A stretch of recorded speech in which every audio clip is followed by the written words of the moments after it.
Coming up on Nittany Game Week. It was a great ride. I'm ready for the next chapter. I'm ready to pass the torch on to Coach Campbell. The Nittany Lions finish off the 2025 season with a 4-game winning streak, while Terry Smith receives a ton of praise, keeping this team together on and off the field. It's an opportunity for me to go out there with my boys one last time, and it was a privilege. He's one of the few star players to suit up for the blue and white, the reason Dennis-Sutton never hesitates to play in the Pinstripe Bowl. For us to be so privileged as to have two of the great universities in the country, Clemson and Penn State, is a true honor. In addition to the victory at Yankee Stadium, PSU spends part of the holidays in New York City, what the team experiences while hanging out in the Big Apple. This is Nittany Game Week.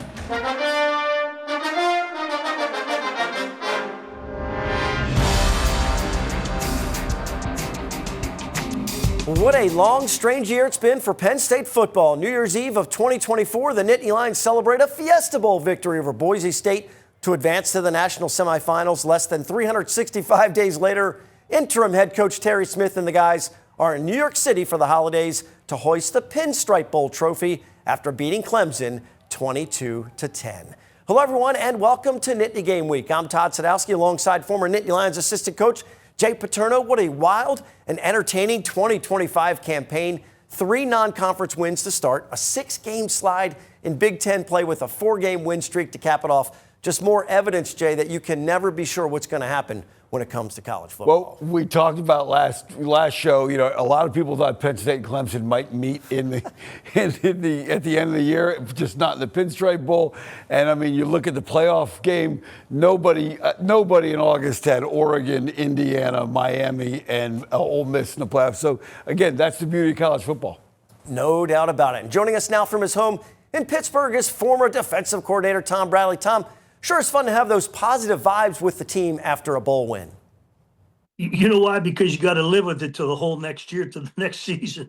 So that winning the last game is so important. I think it just sets a tone for what's going to happen in the winter program, spring practice, the summer. It just makes it a lot better when you end with a win. 7-6 overall. Pretty obvious this team was much better than their final record indicates. The offense pulls away from Clemson in the fourth quarter. Defense tames the Tigers all day long. And a senior star shines because of his decision to suit up one more time for the blue and white in our opening drive. The reward for 3 wins in their last 3 games is a trip to the Big Apple. What a cool venue to play in. Yankee Stadium in the Bronx, snow and ice storm the night before. And Jay, the offense continues their commitment to the run game. Redshirt freshman Quinton Martin Jr. with over 100 yards, and redshirt freshman quarterback Ethan Grunkemeyer continues to develop with another 2-minute drill and a pair of TD passes in the fourth quarter. I think you really saw a different offensive approach than you saw earlier in the year, no question about it. Clemson had some opt-outs. Everybody had opt-outs, but the ones they had were up front, and Penn State took advantage of that with the run game. And we'll talk about in the scouting report later how that all translated into a big day for them. Tom, I know you love special teams. Ryan Barker with a good day kicking the ball. But when it comes to Grunkemeyer, he connects with senior Trevor Pena, who happens to be from the Bronx, and he bounces off 2 guys and goes 73 yards for the score. It is impressive when you see a receiver handle physicality and stays on their feet. It's really difficult for defensive backs, isn't it? It sure is, especially, it's a play he's never going to forget. That play, by the time he gets to be about another 10 years old, that'll have gone for about 100 yards. Well, Grunkemeyer's 23 of 34, 2 touchdowns, 0 interceptions, 260 yards. He respects the job done by an inexperienced offensive line in front of him, while Pena appreciates this stretch run with Coach Smith at the helm. Definitely saw that. It's kind of similar to really like the Iowa game for me. It was just, I knew what some of those guys were going to be feeling. So, especially in the second half when we really got rolling on offense, I felt like, they did a great job holding up, and, we started making plays, and, I got really confident behind them. It's been amazing. I mean, Terry's he's somebody that you want to play for, and he's such a good leader. You can tell why everybody rallies around him. And, he instills that toughness in us and makes us play for something bigger than ourselves. So I really respect him and thank him for everything. This is truly the lasting image of the 25 season. Coach Smith and the guys holding up that trophy. Fun to see the smiles and the celebrations. Well, it's not easy to get organized for a bowl game when you aren't sure who's playing because of the opt-outs or who's coaching the defense was solid from the start. But again, Tom, they made some really good adjustments as the game went on. I thought that was the most impressive thing, and I'm glad you brought it up because I thought they did a really good job in the game management of that particular game. Yeah, Anthony Poindexter takes over the defensive calls for the game. For a player and the coaching staff, there can be a lot of confusion. There wasn't any for PSU's defense. They were fast, physical, and relentless. Again, I alluded to, we'll talk about this as well in the scouting report, how aggressively they played in the secondary because of the confidence they had in their ability to cover Clemson's receivers, and that changed the whole game because Clemson could not run the ball well enough.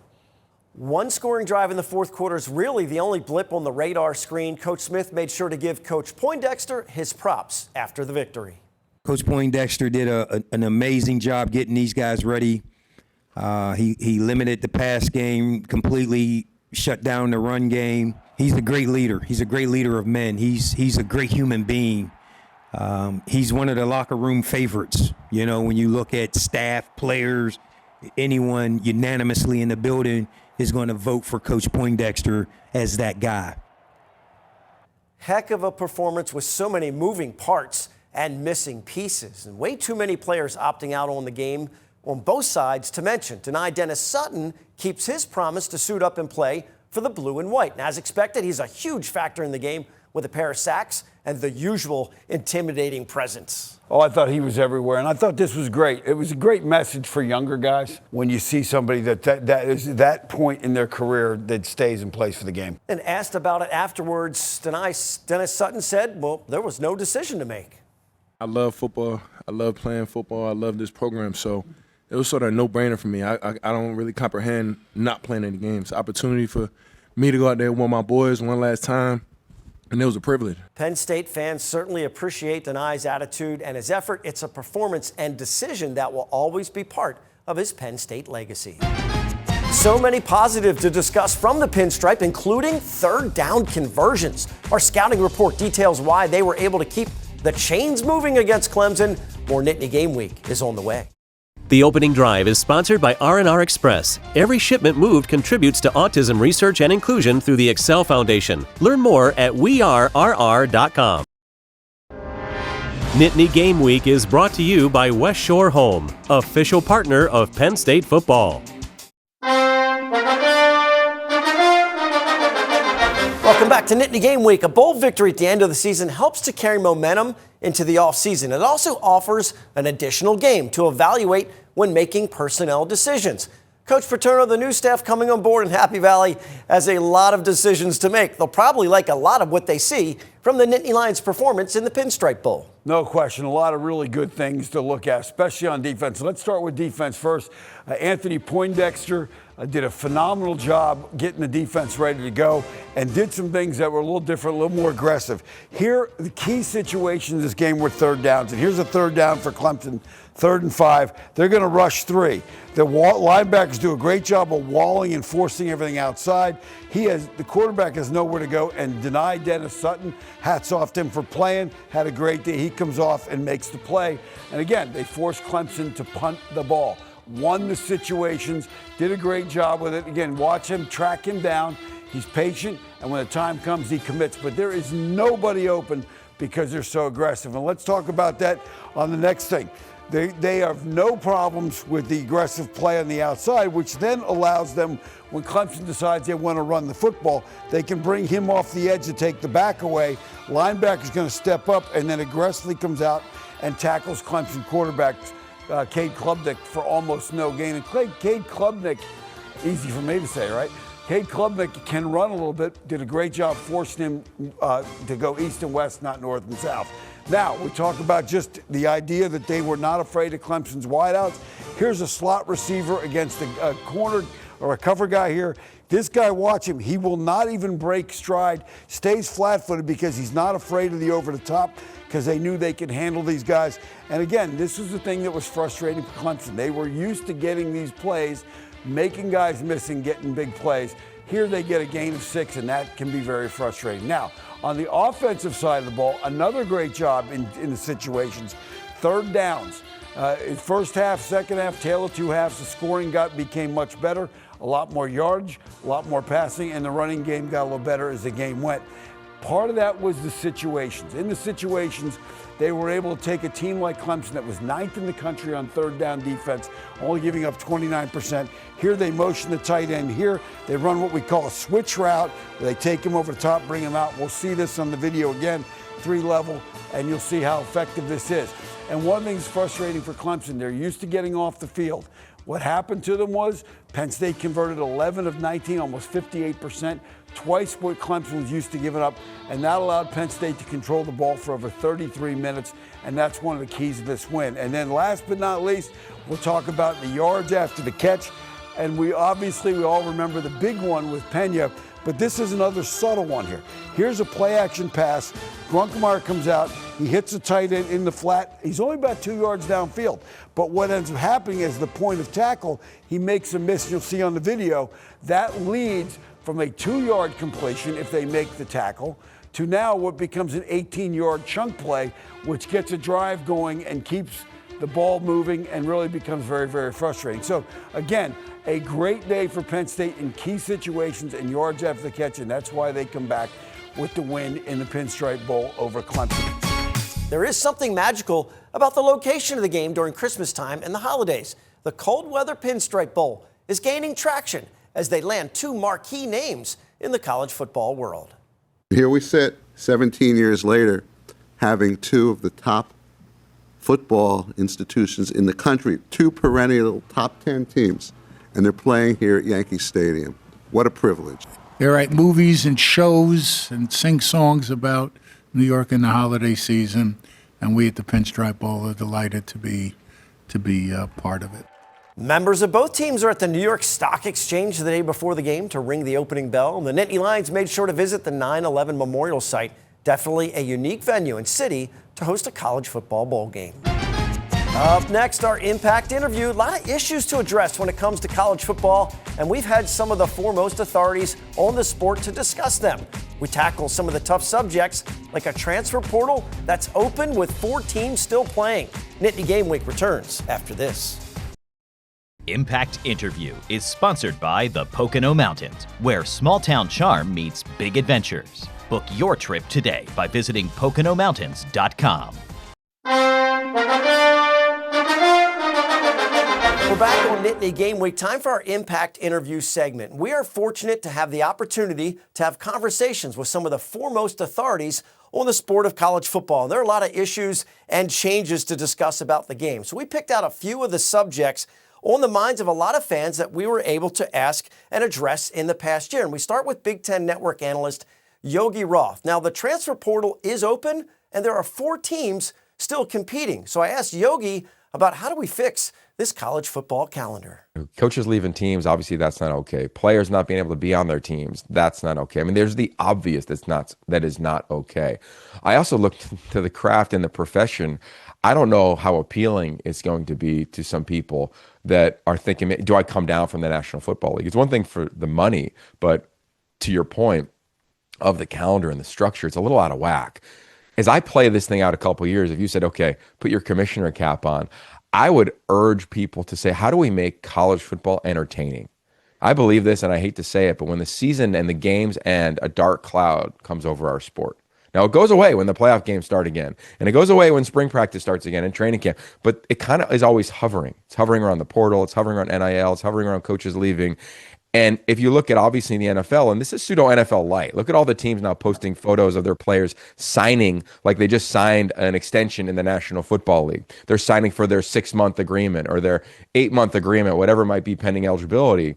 And I just think there's a world where we can make this entertaining. Like, how fun would it be to have a show that is after the season that talks about free agency in the portal, that talks about signing day, that talks about the coaching carousel?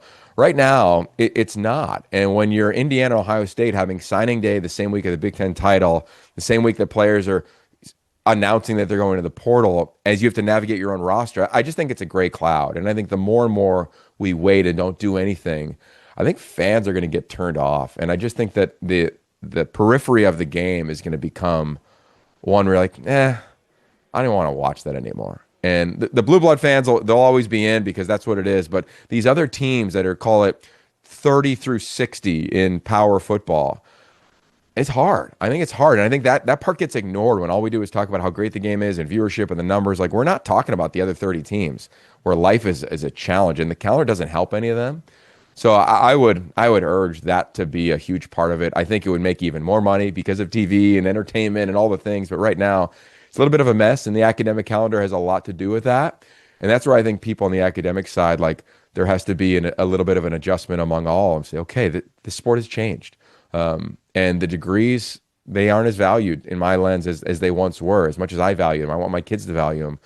In college football, it's about playing. And that's the sad truth of it. So there's a lot that has to change, but I would start with trying to make this thing entertaining instead of a dark cloud sometimes that comes over our sport. We had former Penn State player A.Q. Shipley on the show as well. And we talked to him about how different things are now as opposed to then, because at the time when he was getting recruited, you sold kids on the academic experience. You sold them on being part of great teams. You sold them on being having a chance to go to the NFL. And he had some thoughts as to how that's changed so much over the years. Yeah, it's a different time now, right? Like, I loved everything about my experience. And, you know, I think when you think of college athletics and you think of the experience that the older college athletes went through, I think it was everything. I think community importance was huge. I think academics was huge. I think, you know, grooming this person for not only, you know, obviously you want to get to the NFL, but if you don't go to the NFL, we want to set you up for success in whatever you decide to do. And I think that's becoming a little bit of a lost art, because I think now, today's day and age, with the NIL and the transfer portal and all of these things, I think it's a little bit of a lost issue, because, you know, it's constantly, we're always searching for the next best thing, right? If you don't get exactly what you want, it's like, okay, I can just transfer it. I can go here, right? Or this team's going to pay me a little bit more money. And, like, at the end of the day, what does that really mean? What does that really mean, right? And so I think they got to get it figured out to a certain extent, which I think they're going to start to. I think they had to start wild, wild west and then rein it in. And, you know, I think there's a lot of old people that are just like, well, you know, I hate this, but at the end of the day, you have to get on board. And that's kind of where we're at right now. You either get on board or you don't get on board. And if you don't get on board, you got no chance at competing in football. But to your point, I think there is still that aspect of the student athlete today that still wants to be involved in the community. You watch it every year, at least at the NFL level. I'm much more in that world now. And, you know, the Walter Payton Man of the Year thing is always a huge thing. It's how much can you impact the communities? How much can you give back to the community? How much can you help the younger generation? And there's so many of those things. So I think that aspect is still there. I think it's just got to be taught and coached up a little bit more. Greg, looking around the coaching profession, the number of high-profile firings already and the massive buyouts, do you ever see a correction in the market that gets us back to a more rational place? What a great question. No, I don't. Because let's be real, man. Like, what blows my mind about this, and look, we are all, I can't say we are all. I think a lot of people are pretty responsible, you know, from a financial decision-making approach to their life. For whatever reason, when it comes to our affiliation with sports, we are completely irrational, and that's okay. But I think part of what has driven this change in the landscape with coaches' contracts is fear. And fear, I think, is a very powerful tool. Fear of a negative headline because your coach left for another place. That's something that has driven a lot of these decisions. And to me, my question has always been, like, what are you scared of? Like, if a guy wants to go and he wants to go elsewhere, like, let's not be irrational. Like, let's stick to the blueprint of what we think makes our place special. And, like, if they're willing to give him a 10-year deal, like, just go. That's okay. Like, well, fine. And does it look bad and does it hurt for a moment? Sure, but we've seen at Florida State when Jimbo Fisher left. We've seen at Oklahoma when Lincoln Riley left. Like, there is fear. It's not against anything the coaches are doing. The coaches are getting the best deal. They should create leverage. They should maximize their opportunity. I fully support these coaches getting every dollar that they're getting. I'm just continually amazed at how many athletic directors continue to give them that. Our Impact interviews are must-listen-to type of guests, and you can find all of our conversations on our website, NittanyGameWeek.com, along with previous episodes of the show. Don't go anywhere, still to come. Tom hands out his final scrap medal of the season. The special connection this week's winner has to the site of the bowl game. We're heading into the final minutes of Nittany Game Week. Scrap Metal is sponsored by Burke and Bradley Orthopedics. Located in Pittsburgh, Burke and Bradley Orthopedics is a comprehensive sports medicine practice, providing patients with the most current and innovative approaches in diagnosis and treatment. Time for the final scrap medal of the season, and there's a little more to the story for Pinstripe Bowl Most Valuable Player, Trevor Pena. Hey, you can call it a Bronx tale for the senior wideout who was born near Yankee Stadium and raised in New York. He returns to the Big Apple and catches 5 passes for 100 yards, including the most exciting play of the game, a 73-yard catch and run for Penn State's first touchdown. It's trivia time. This will be last week's question. This will be Penn State's second game in New Yankee Stadium. Penn State played 2 in Old Yankee Stadium. Which other New York City ballpark had Penn State played football in? The answer was the Polo Grounds. Our winner was Jody Kegras of Chambersburg, Pennsylvania. Also forgot to mention the previous week's winner of our question last week was Joe Sporco. We're bringing PSU fans and alumni together with our Nittany Connect network and NittanyGameWeek.com, partnering with businesses that support our show and letting our viewers know about their great products and professional services. Make sure to check out NittanyGameWeek.com for all of our web exclusive content, the air times for all of our network of stations, previous episodes, of course, and interviews. All can be found at one convenient location, NittanyGameWeek.com. This concludes our football-only Nittany Game Week episodes, but we have a long way to go for this season as we begin to produce our all-sports shows starting next week. For Jay and Tom, I'm Todd. Thanks so much for watching Nittany Game Week. We'll see you next time.